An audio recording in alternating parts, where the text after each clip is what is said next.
Boa tarde, eu me chamo Vitória e hoje eu e meu grupo, composto também pela Bárbara e pela Raíssa, vamos apresentar o seminário de tema cetoacidose diabética. Esse seminário compõe o módulo de urgências da Faculdade de Medicina da Universidade Federal do Ceará.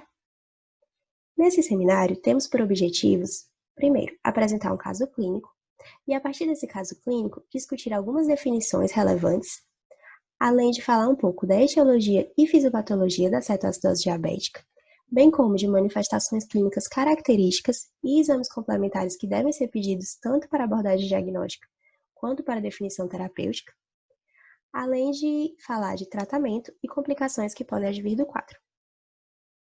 O caso clínico que a gente trouxe hoje é de um jovem de 19 anos que foi levado ao serviço de emergência por apresentar dor abdominal difusa, vômitos e nível de consciência alterado.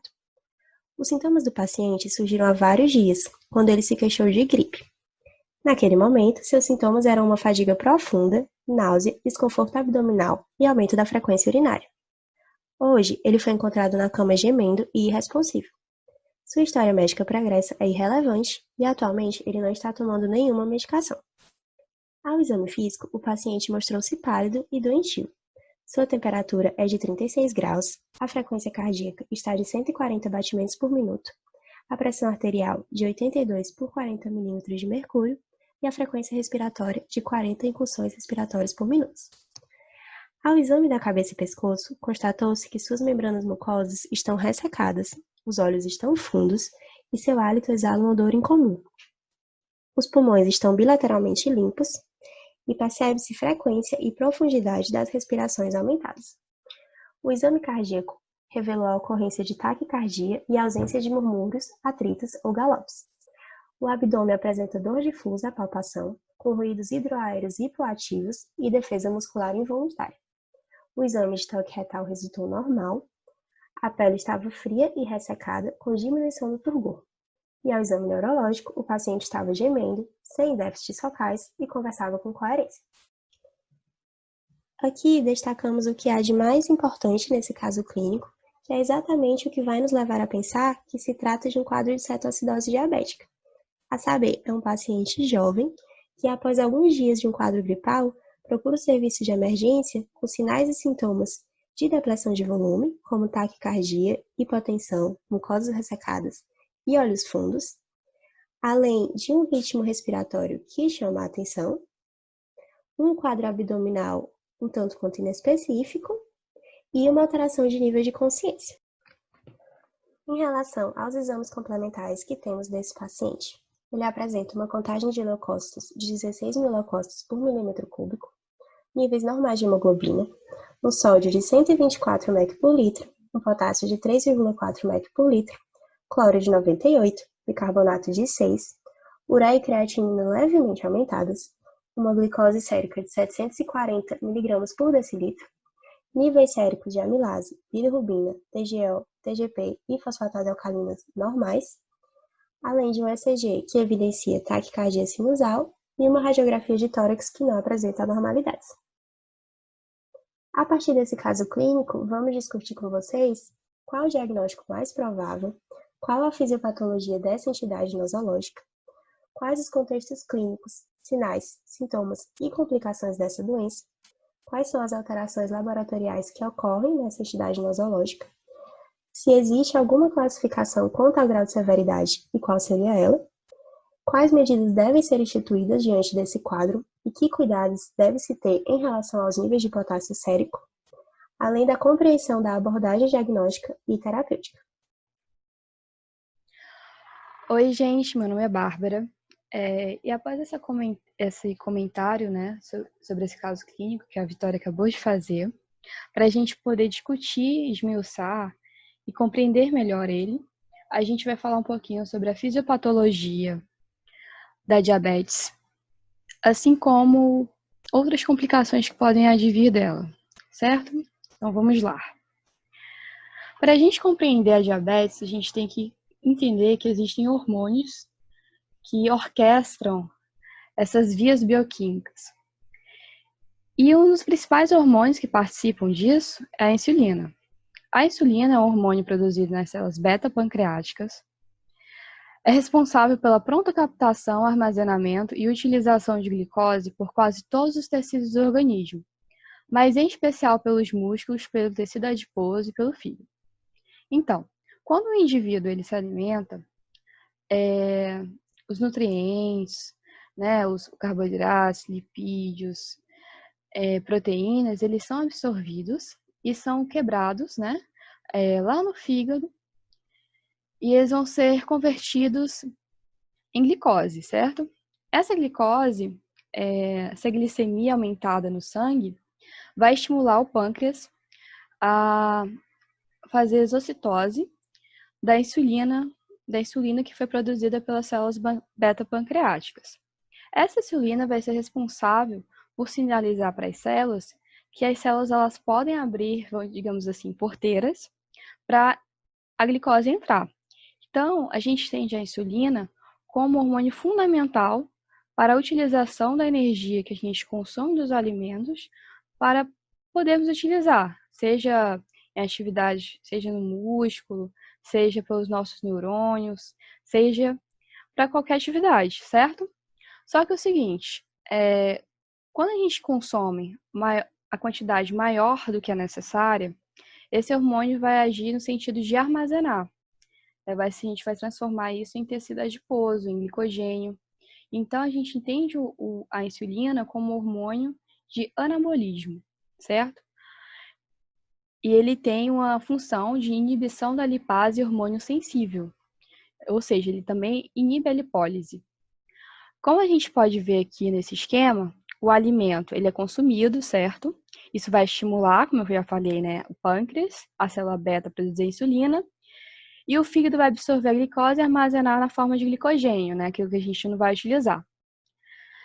Então, a gente entendeu já que a insulina é esse hormônio de anabólico. Um hormônio contrarregulatório da insulina é o glucagon.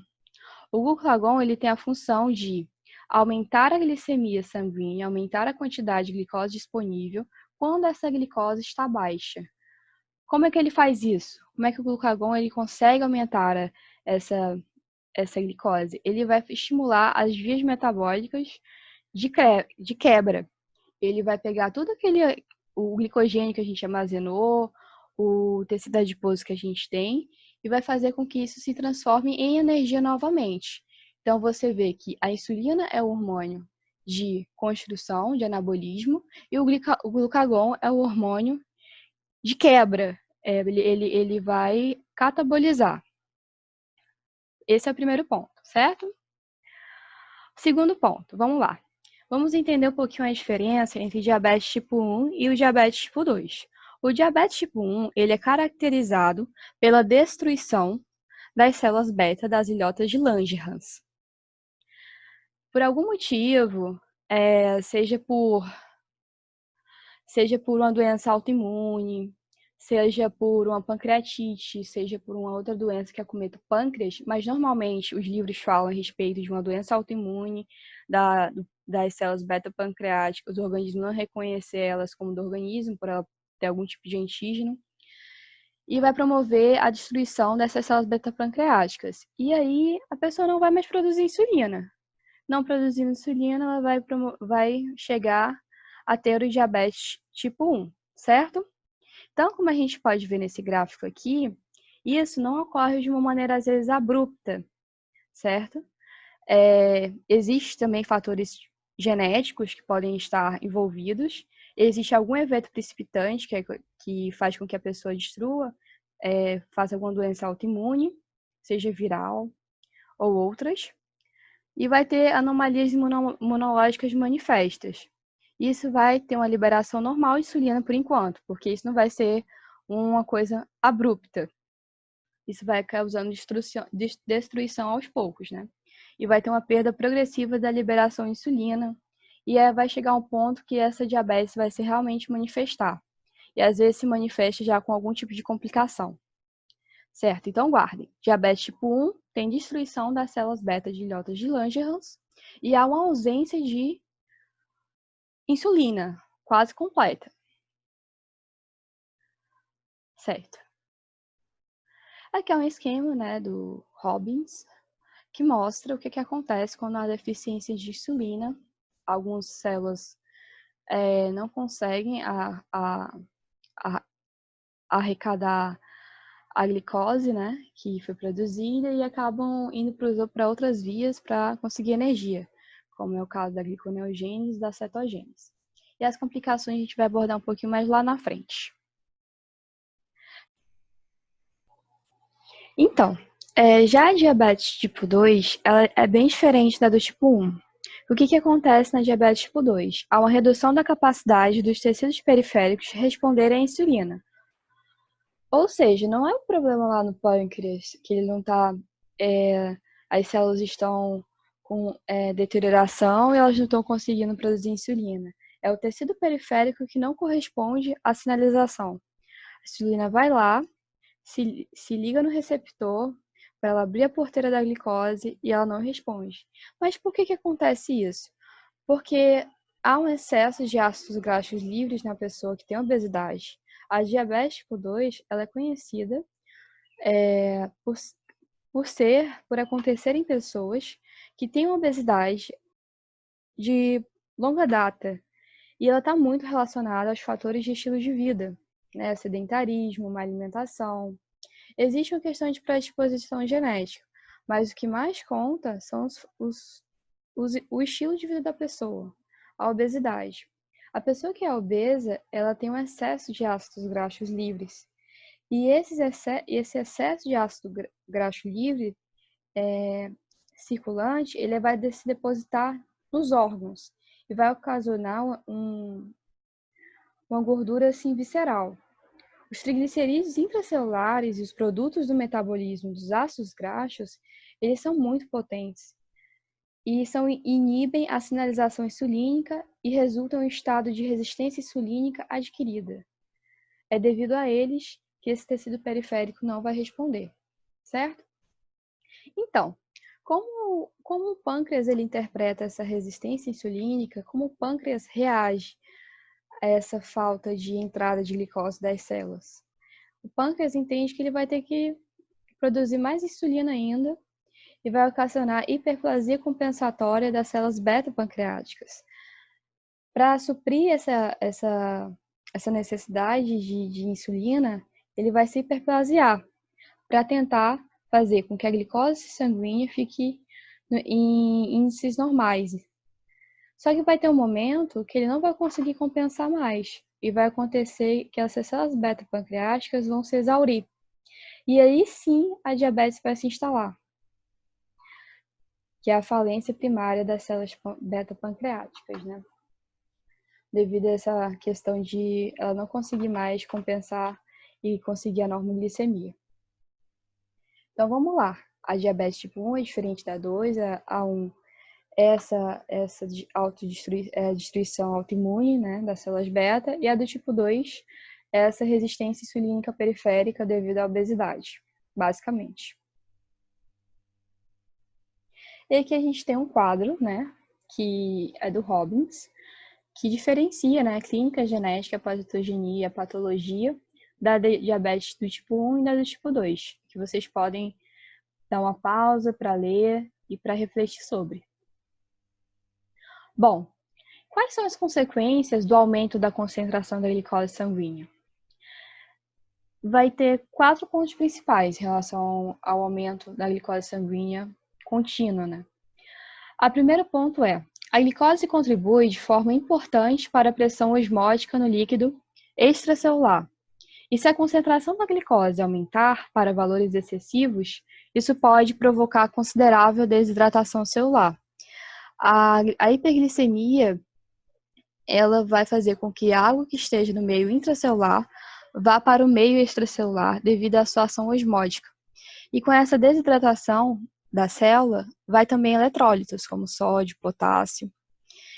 Isso vai ocasionar posteriormente perda de eletrólitos e algumas sintomatologias que a gente vai abordar depois. O nível excessivamente elevado de concentração de glicose sanguínea provoca perda de glicose na urina. Se a gente não pode absorver toda a glicose que está no nosso sangue, vai ter a glicosúria.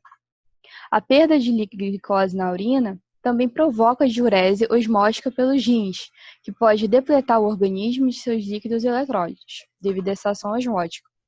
Aumentos duradouros da glicose sanguínea podem causar lesões em diversos tecidos, especialmente em vasos sanguíneos. A lesão vascular associada ao diabetes descontrolado leva a maior risco de ataques cardíacos, derrame, cegueira e doença renal, tanto devido à maior quantidade de ácidos graxos circulantes, quanto devido à toxicidade da glicose. São 4 pontos importantes. E quais complicações podem surgir? Veja bem, a diabetes é uma doença complexa que altera várias vias bioquímicas importantíssimas para a regulação endócrina no nosso organismo. E vamos lá. A hiperglicemia crônica é um fator desencadeante de complicações, né? Que podem ser macrovasculares, distúrbios metabólicos e microvasculares. A gente vai direcionar a esse eixo aqui do meio, que vai levar a cetoacidose diabética, mas elas podem levar tanto a macroangiopatias como a microangiopatias. Nesse distúrbio metabólico, você vê que esse esquema ele mostra o seguinte, que aumenta a secreção de hormônios contra-insulínicos, aumenta a proteólise muscular, aumenta a lipólise, aumenta a gliconeogênese e glicogenólise hepática, aumenta a oxidação dos ácidos graxos hepáticos e aumenta a conversão em acetil-CoA em corpos cetônicos. E esse acúmulo de corpos cetônicos que vai ocasionar a cetoacidose diabética. Mas o que a gente tem que entender é por que acontece esse acúmulo de corpos cetônicos? Qual a via envolvida? Então vamos lá, para a fisiopatologia da CAD. A fisiopatologia da cetoacidose diabética ela é marcada pelo seguinte fato: como o diabético a gente não consegue a quantidade de glicose necessária, a minha célula não consegue pegar a glicose que está no sangue disponível para produzir ATP, essa célula entende que ela está em falta de nutrientes e ela vai sinalizar que ela precisa de energia. E essa energia vai advir das gorduras, da proteína que a gente tem armazenado. Então, vai ocorrer a proteólise do tecido muscular, vai ter a lipólise com liberação de glicerol, e tudo isso vai servir como fonte de energia para tentar compensar essa falta que a insulina está fazendo por não conseguir sinalizar, certo? Vai ter uma hiperglicemia, e essa hiperglicemia vai causar uma desidratação através do seu efeito osmótico, que a água vai do intracelular para o extracelular, e essa quantidade exacerbada de glicose no sangue vai ser eliminada pela urina, vai ter glicosúria, e vai ter perda de muitos eletrólitos, ocasionando a desidratação. Então, assim, o que a gente tem em mente? Os livros falam que a questão da cetoacidose diabética, do tipo 1, ela ocorre muito mais nos indivíduos que têm DM1. Mas também que ela pode acontecer nos diabéticos com tipo 2. Por que isso acontece? Porque no diabetes do tipo 1, a insulina, ela está aqui completamente assim insuficiente, quase não tem insulina. Então essa via de conseguir energia, ela não está disponível, certo? Então ela vai ser obrigada a realizar a lipólise. E aí vai aumentar grandemente a quantidade de ácidos graxos livres do fígado, e isso vai promover a cetogênese hepática. E vai promover maior beta-oxidação lipídica nas mitocôndrias, com diminuição da monoamina coenzima A e por aumento da atividade da carnitina. E tudo isso vai ocasionar corpos cetônicos, vai acumular ácidos orgânicos, como ácido acético, ácido beta-hidroxibutírico, acetona. Então, esse acúmulo de ácidos, ele leva à acidose metabólica, certo? por a escolha da via da lipólise.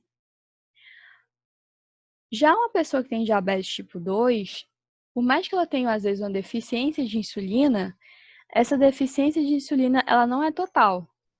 Então, para acontecer uma cetoacidose diabética num paciente com DM2, esse paciente ele vai ter que ter uma exacerbação dos hormônios contra-insulínicos.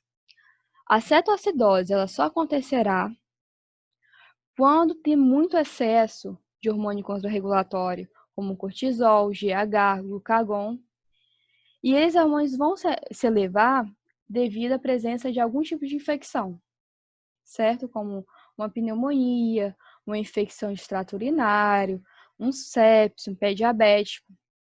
Então, para o paciente com DM2 chegar a um acúmulo muito grande de ácido, ele vai ter que ter uma ativação, ele vai ter que ter os efeitos conjuntos de uma infecção, porque essa infecção vai gerar um aumento grande de hormônios contrarregulatórios, certo?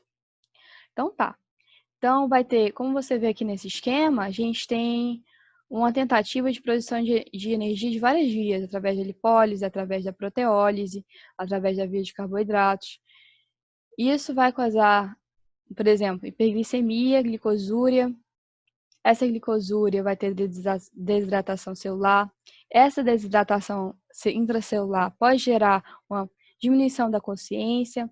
Essa diurese osmótica leva a uma perda de eletrólitos, o que pode gerar hipotensão, taquicardia e choque. Certo?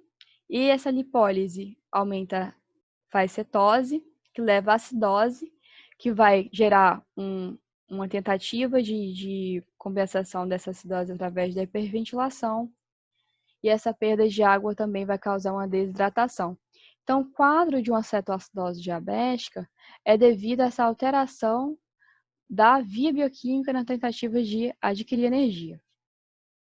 Lembre-se que no DM2 vem uma ação conjunta de uma infecção que aumenta os hormônios contrarregulatórios, como glucagon, cortisol e GH. Então, a definição de cetoacidose diabética laboratorialmente é quando há uma hiperglicemia maior que 250, junto com a acidose menor que 7,2, mais uma cetose. A alteração do metabolismo de carboidratos para metabolismo de lipídios no diabetes aumenta a liberação de cetoácidos, tais como ácido acetoacético e o ácido beta-hidroxibutírico no plasma, mais rapidamente do que as células teciduais são capazes para realizar sua oxidação. O acúmulo desses ácidos orgânicos leva à cetoacidose. Esse aqui é um quadro para a gente poder visualizar melhor tudo isso que já foi dito, e é uma pausa para reflexão. É importante lembrar, né, como já foi dito, que a cetoacidose ela só acontece quando a deficiência de insulina for absoluta ou quando os níveis de hormônios contrarregulatórios insulínicos, cortisol, GH, glucagon, forem extremamente elevados na presença relativa de insulina, como no DM2, na vigência de intercorrências médicas graves, como infarto e sepse. Outro fator importante, né, desencadeante dessa complicação é a baixa adesão ao tratamento. E às vezes, muitas vezes, o pessoal que tem diabetes tipo 1 só descobre que tem DM1 quando tem uma complicação como essa. Os fatores precipitantes da CAD, né, esses são os fatores que já foram ditos, né, os principais infecções aí que podem estar desencadeando uma cetoacidose diabética, como a infecção respiratória urinária, baixa adesão ao tratamento, o infarto agudo do miocárdio, o AVC, por exemplo. Meu nome é Vitória e eu vou dar continuidade a esse seminário falando um pouquinho sobre quadro clínico, exames complementares e diagnóstico diferencial. Em relação às manifestações clínicas, é importante lembrar que a cetoacidose diabética é um quadro que cursa com a tríade bioquímica de hiperglicemia, cetose e acidose metabólica normoclorêmica, ou seja, com NO-GAP aumentado. Essa tríade bioquímica vai ser responsável por um quadro clínico diverso, e um tanto quanto inespecífico. Em relação ao quadro clínico, o que temos de mais característico na cetoacidose diabética é um quadro que se inicia de forma aguda, súbita e que abre com o pródromo de sinais e sintomas clássicos de hiperglicemia, como poliúria, poligipsia e polifagia. Além disso, é comum que o paciente chegue ao serviço com sinais e sintomas de depressão de volume. Afinal de contas, é um paciente que está em estado hiperosmolar e por isso está fazendo glicosúria, diurese osmótica e perdendo volume daí. São sinais e sintomas de depressão de volume, hipotensão, taquicardia e outros sinais de desidratação, como olhos fundos, perda do turgor da pele, mucosas ressecadas e redução do filme lacrimal. Ainda que o paciente esteja depletado em volume, ele preserva uma boa perfusão periférica. Se apresenta então com extremidades quentes. Isso provavelmente se deve à ação vasodilatadora das prostaglandinas, que são liberadas de acordo com a fisiopatologia do quadro. Essas mesmas prostaglandinas podem ser responsáveis por um quadro de dor abdominal. Dor abdominal essa que pode ser tão intensa a ponto de simular um quadro de abdômen agudo. O que nos ajuda nesse diagnóstico diferencial é saber que a dor abdominal da cetoacidose diabética é uma dor que se reverte no momento que se reverte a cetose e a acidose. A acidose metabólica, aqui com o onion gap aumentado por acúmulo de corpos cetônicos, vai ser responsável pelo aparecimento de taquipneia, como mecanismo compensatório, numa tentativa de corrigir a acidose metabólica com uma alcalose respiratória. Além disso, pode ser responsável também pelo aparecimento do ritmo respiratório de Kussmaul, aquele caracterizado por aumento da frequência e da amplitude dos movimentos respiratórios, também numa tentativa de corrigir a acidose metabólica com uma alcalose respiratória. O acúmulo de corpos cetônicos pode gerar também o hálito cetônico, que é um hálito com odor de maçã podre, geralmente descrito assim, que se deve à alta volatilidade dessas cetose. Em relação ao nível de sensório, a maioria dos pacientes com cetoacidose diabética estão alertas, sobretudo em quadros mais leves.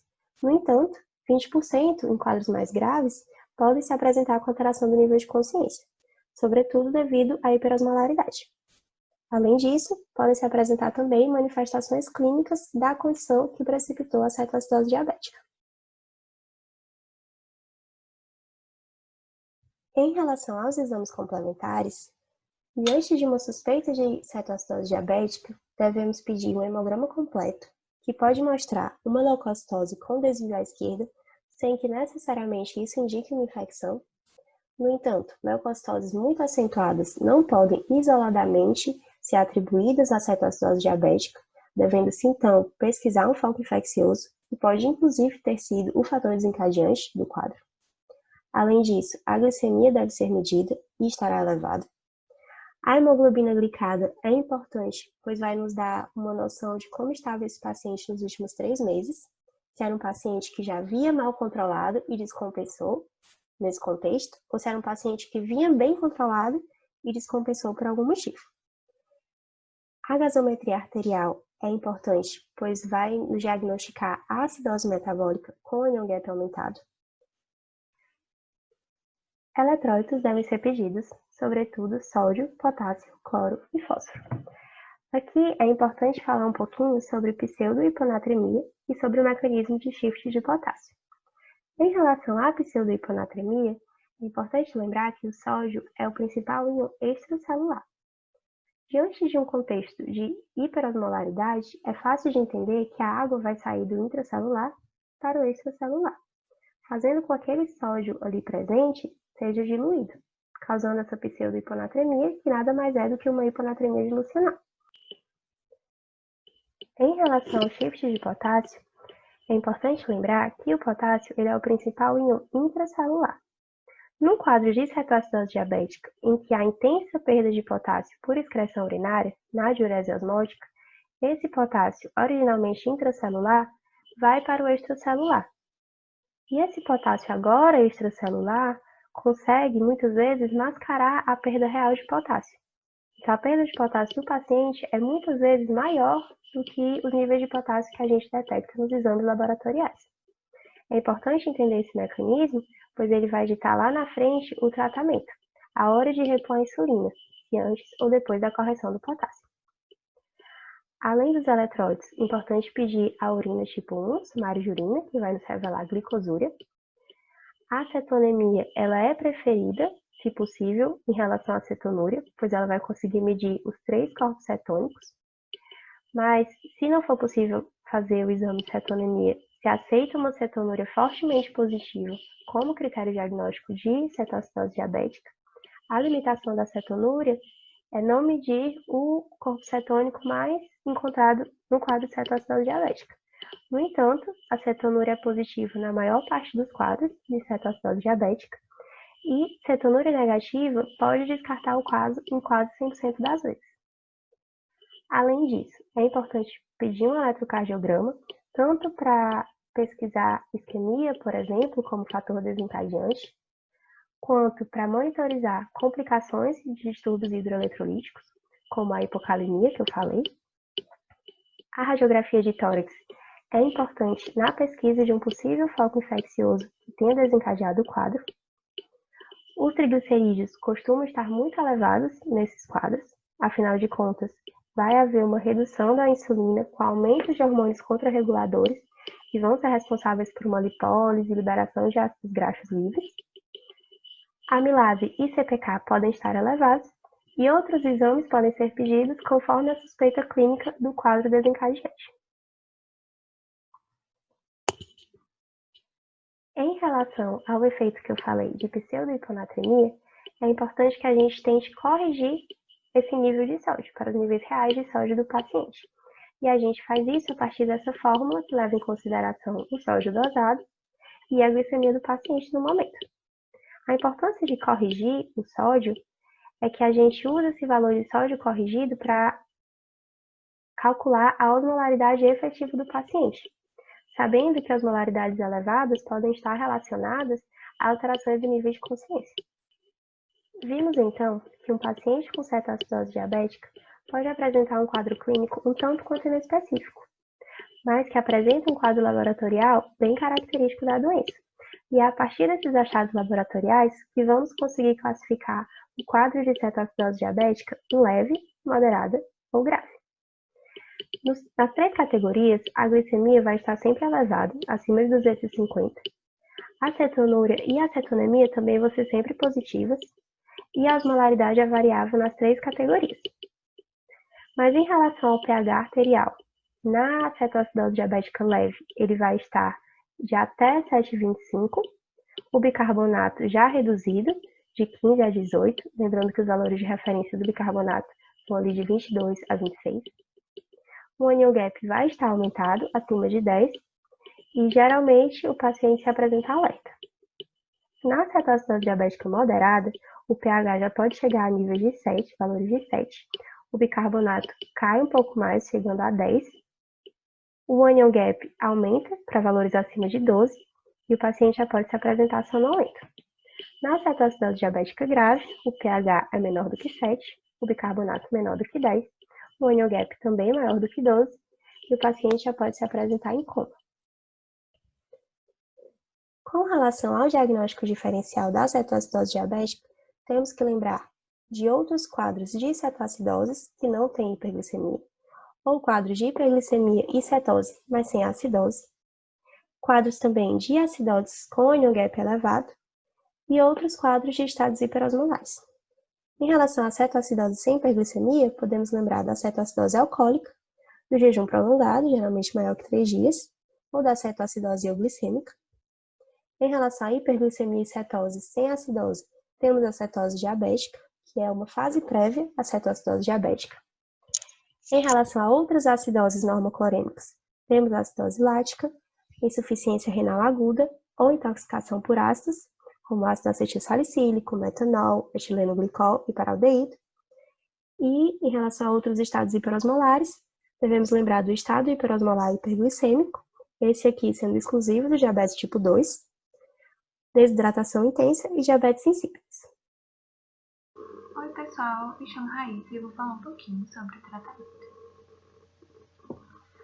A cetoacidose diabética era uma patologia invariavelmente fatal até 1926, quando pela primeira vez se aplicou insulina regular para o seu tratamento. Hoje, a mortalidade em centros de referência norte-americanos é menor que 3%, sendo grande parte dela atribuída aos fatores precipitantes como infecções e eventos cardiovasculares. Deve-se apontar que a CAD existe quando o pH é menor do que 7,30. A existência de hiperglicemia com cetose e cefidemia, portanto um pH maior do que 7,30, é denominada de cetose diabética. Os quadros com tal descompensação diabética podem ser revertidos em algumas horas, na maioria das vezes sem a necessidade de internação. No caso da cetoacidose diabética, o seu tratamento se baseia em 3 pilares fundamentais, que são eles a hidratação intravenosa, a reposição de potássio e a insulinoterapia. Isso tudo é relacionado com a correção de fatores precipitantes. Outros fatores importantes são a correção de distúrbios hidroeletrolíticos e a monitorização contínua. Indicações de internação. No caso da cetoacidose diabética, os pacientes devem sempre ser internados. Contudo, algumas situações especiais requerem, além da internação, digamos assim, convencional, requer a internação em UTI. Essas situações são quando o paciente apresenta desconforto respiratório agudo, acidose com pH menor do que 6,9, choque cardiogênico e edema cerebral. A hidratação é fundamental no manejo inicial das emergências hiperglicêmicas e, isoladamente, pode diminuir em 12% os níveis glicêmicos. A hidratação tem como alvo inicial a estabilização hemodinâmica. Iniciamos com soluções intravenosas a 0,9%, com geralmente de 1.000 ml a 1.500, certo? Em um segundo momento, a gente vai avaliar se esse paciente ele permanece hipovolêmico ou se ele já voltou ao normal, né? Tem uma normovolemia. No caso, se ele ainda apresentar hipovolêmico ou hipotenso, a solução intravenosa ela deve ser mantida em 9%, com a medida de 4 a 14 ml quilo por hora, certo? Se o paciente já está normolêmico, normotenso, a gente vai analisar o sódio do paciente. Se o sódio estiver baixo, a gente continua com a solução de 0,9%, e no caso, se o sódio estiver normal ou alto, a gente vai com a solução intravenosa, né, de 0,45%. Quando a glicemia chega a menor do que 250, a gente pode adicionar glicose de 5 a 10% nas soluções intravenosas. No caso da reposição de potássio, caso os níveis sejam menores do que 3,3 miliequivalente por litro, é preciso, né, que seja reposto de 40 a 60 miliequivalente de cloreto de potássio a cada litro de solução salina, até que o potássio esteja maior do que 3,3.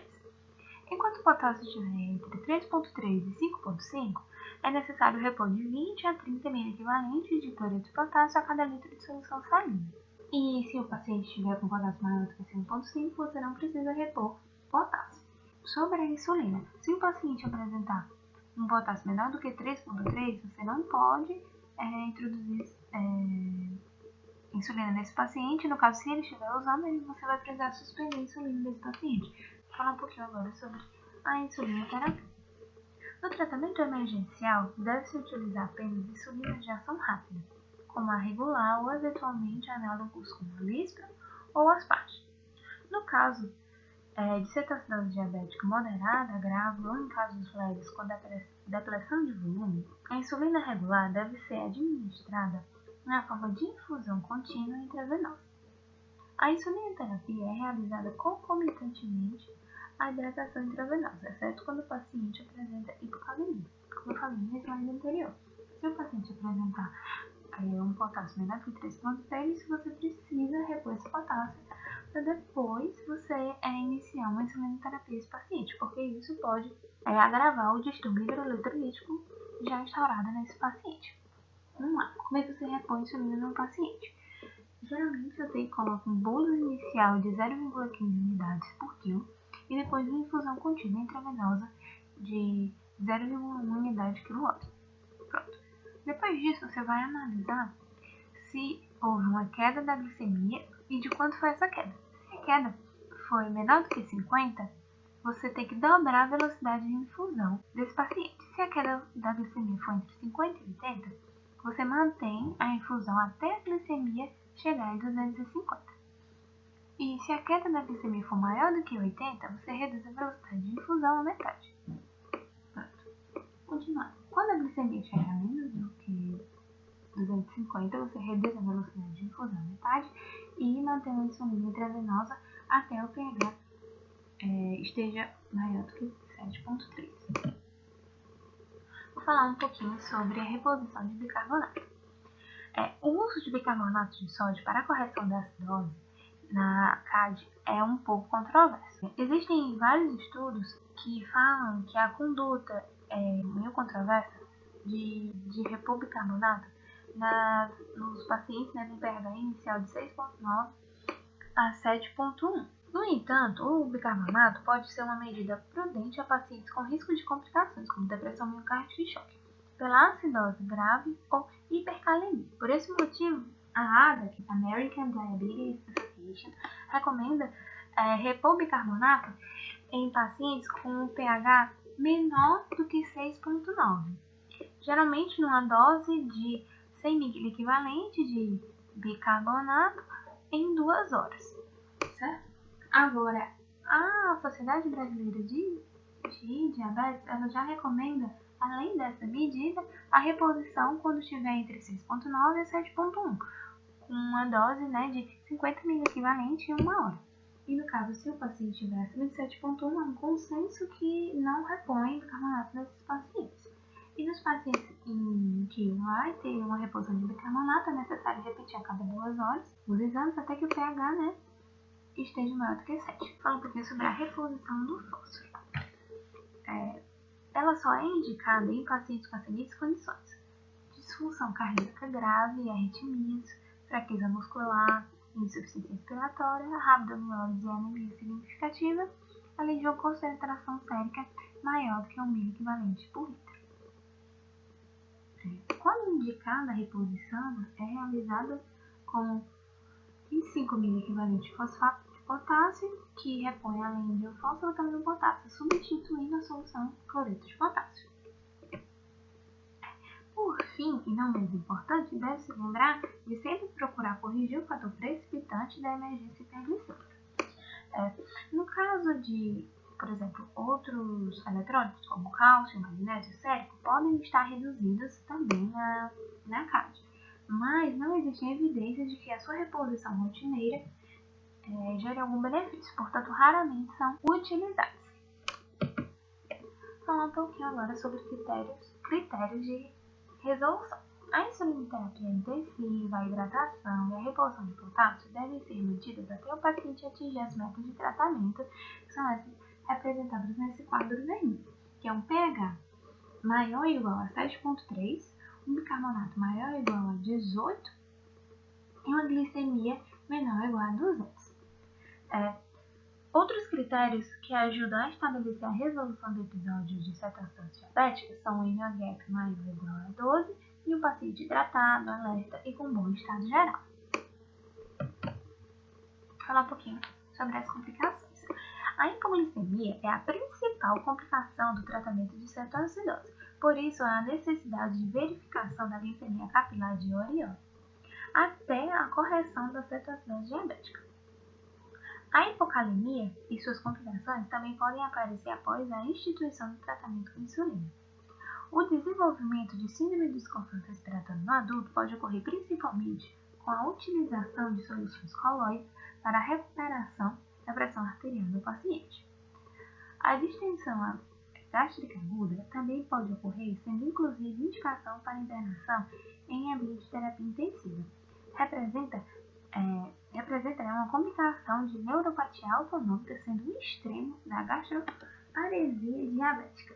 No caso do edema cerebral, é a complicação de maior frequência em crianças, apresentando correlação importante com o uso de soluções hipotônicas para a hidratação do paciente. Com o uso inicial de salina fisiológica para hidratação, essa complicação se tornou rara. A mucormicose é uma infecção fúngica que atinge principalmente a célula da face e ocorre pela alteração do metabolismo do ferro que atinge esses pacientes durante o episódio de cetoacidose.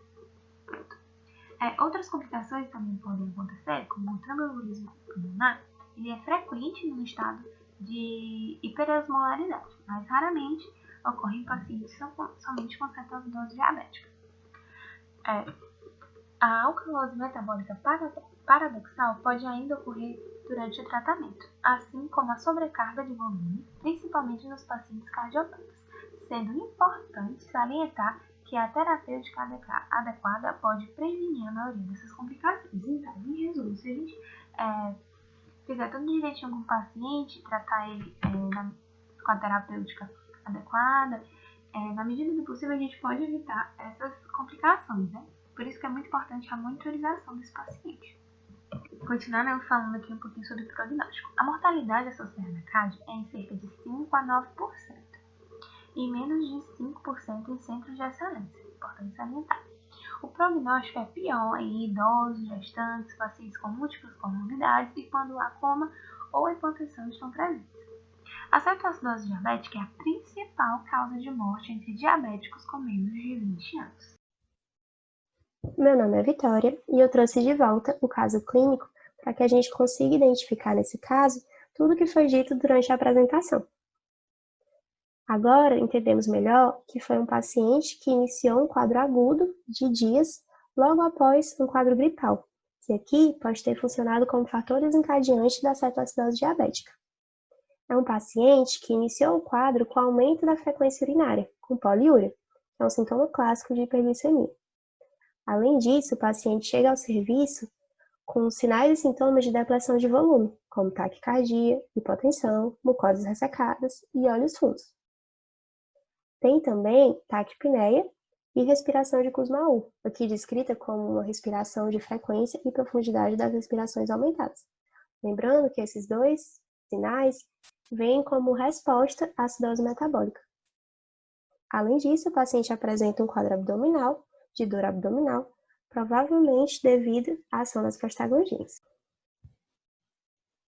Em relação aos exames complementares desse paciente, vemos que ele apresenta uma leucocitose, que pode ser devida tanto à cetoacidose diabética por si, ou por um foco infeccioso, que pode ter desencadeado. Além disso, o paciente apresenta um sódio reduzido, pode se dever àquele efeito de pseudohiponatremia, um potássio um pouco abaixo do nível inferior de normalidade, lembrando que esse nível inferior de normalidade é de 3,5, e lembrando também que esse potássio pode não corresponder à real perda de potássio do paciente por aquele mecanismo de shift de potássio. Um bicarbonato também bem reduzido, de 6, lembrando que os níveis normais de bicarbonato vão de 22 a 26, e uma glicose sérica bem elevada, de 740. Quando corrigimos o sódio desse paciente, vemos que o sódio real dele é de 134,24. Quando calculamos a partir do sódio corrigido a osmolaridade efetiva do paciente, vemos que é uma osmolaridade que está aumentando, já está em 309,6. E provavelmente, ainda que não seja maior do que 320, está caminhando, e provavelmente a alteração de sensório desse paciente se deve a esse quadro de hiperosmolaridade. Essa foi a nossa bibliografia, e obrigada!